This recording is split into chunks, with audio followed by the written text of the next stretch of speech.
And now, it's time for another Dice Tower review with Tom Vasel. Hey folks, I'm Tom Vasel. Today we're taking a look at Jenga Quake. Now Jenga is a very popular game. Most people watching this have already heard of Jenga in some form or fashion, and Jenga has kind of jumped the shark to some degree. There's all sorts of Jenga. I think there's Uno Jenga, there's Mega Jenga. On the internet you can find videos of people playing Jenga on fire. So you have to understand that I was not expecting much from this box. Aftershocks and falling blocks. Well, wasn't there falling blocks in the original one?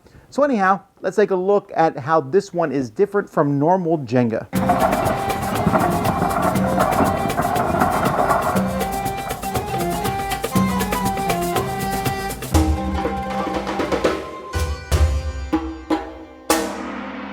A pile of blocks are going to be stacked on top of the device, and you're going to be alternating them every 3. Now, I'm sure that many people who are watching this video have already seen Jenga, but if you've never played Jenga before, that's how you do it. You're stacking these up.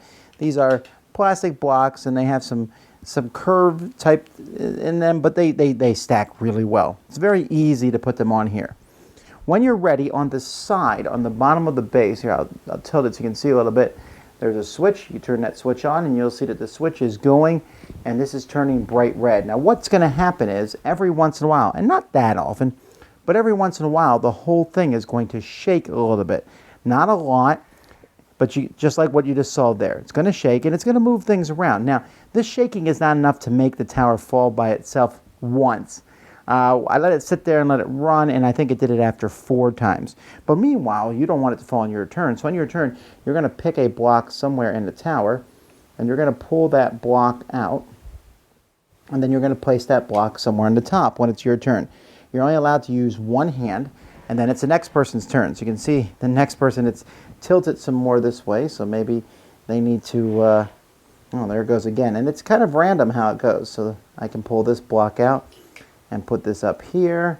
And let's see, it's going that way, this way. So this block is, the next person might pull that one out over there with one hand and place it up here. And you're going to continue to do this as you pull these blocks out and build on top of the tower. Each person pulling the blocks out and putting them up here.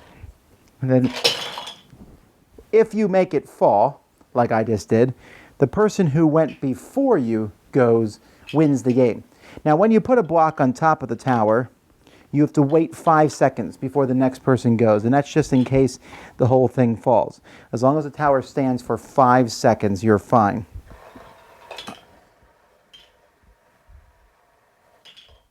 That was a pretty hefty one. If the whole tower had been there, it might have fallen over. And that's pretty much it. Then you can set it up again. This is easily to turn off. You just press and hold down over here, and it will turn off. And if you leave it alone, it will turn off after 10 minutes. That's Jenga Quake.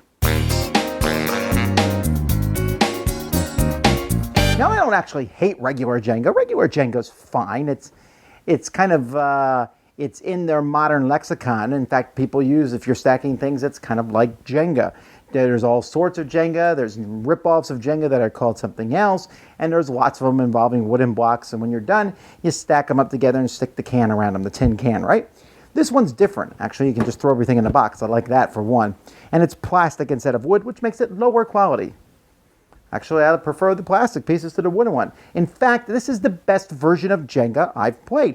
I really like this one. I love how that bottom of the tower shakes because I feel like it evens the game out. Have you ever played someone who's really good at Jenga?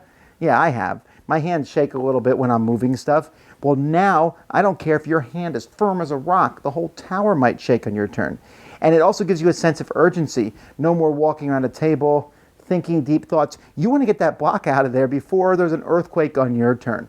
It's a simple little device, this piece here, that shakes the block, and all it does is just shake just a little bit, but it does so at random times, and I like it. It just has a sort of menace about it, that shaking is going to occur. So no game of this lasts too long. This tower is going to fall. And they have this thing, they're like, see how tall you can make it on, play a solo game. Yeah, it's not going to get very high. But it is a cool idea. I like it. I'd rather play this any day over Jenga. If you like Jenga and wanted something more, I recommend this one. If you've never got Jenga and we're thinking about getting a set, I recommend this one. If you just want a fun dexterity game, this would work. So again, I was surprised by this one. Pretty cool game, Jenga Quake. Dice Tower Judgment approved. Thanks so much for watching the Dice Tower videos. Find more great videos and reviews as well as our top-rated audio podcast at Dicetower.com. You can also find other great shows at Dicetowernetwork.com. I'm Eric Summerer, and you've been watching The Dice Tower. The Dice Tower is sponsored by Cool Stuff Inc., where you can find great games for great prices. Cool stuff in stock. Check them out at CoolStuffInc.com. Shut the door.